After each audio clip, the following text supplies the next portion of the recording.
Olu Orile of Ilawo, Macgregor. Thank you.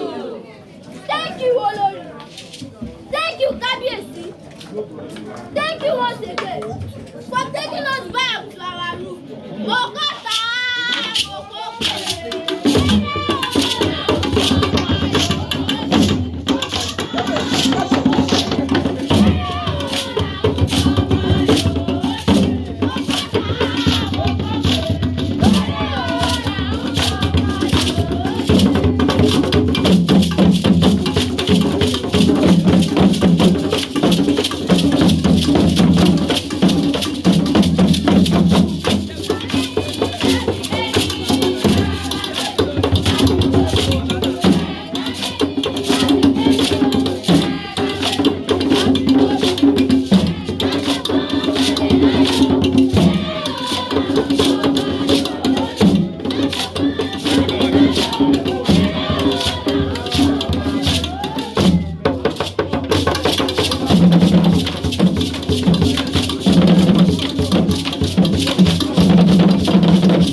in Nigeria for fun.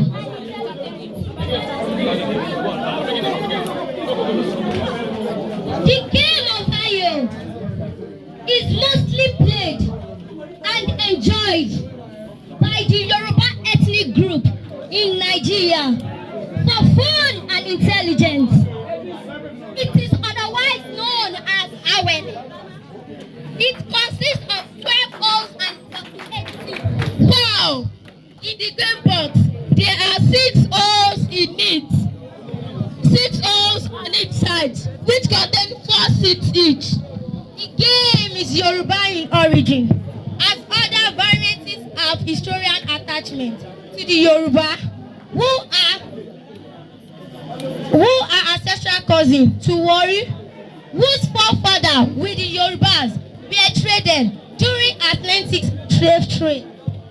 It also has identical rules with the Etodo, again played by the Maasai people of Kenya and Tanzania. AYO OLOPON is developed and wide to Yorubas in Nigeria. Given that the tribe is spread across different states in the country. Amazing! Kabiyesi, Olori, and the entire chiefs of Ilawo Kingdom. Thank you. Get me that drink. See machine now, aromatic now. Let me put it. Let me join it.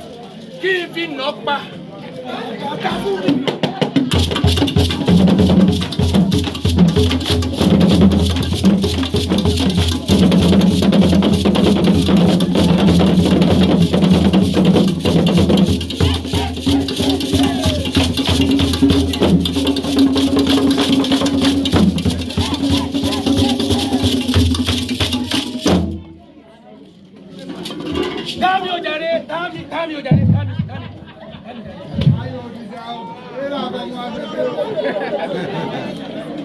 Get me another shot, see man, aromatic now. Oh, Oti àwọn àgbà, Oti táwọn àgbà ò jẹ́ fi ṣàwádà.